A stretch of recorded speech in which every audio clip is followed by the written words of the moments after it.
أعوذ بالله من الشيطان الرجيم.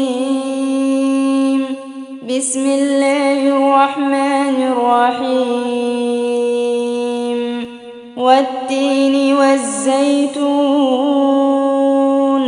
وطور سينين وهذا البلد الأمين. لقد خلقنا الإنسان في أحسن تقويم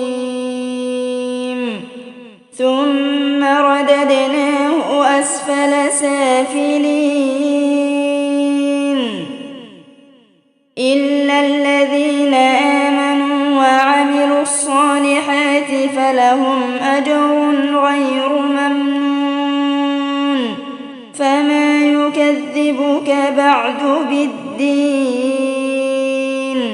أليس الله بأحكم الحاكمين؟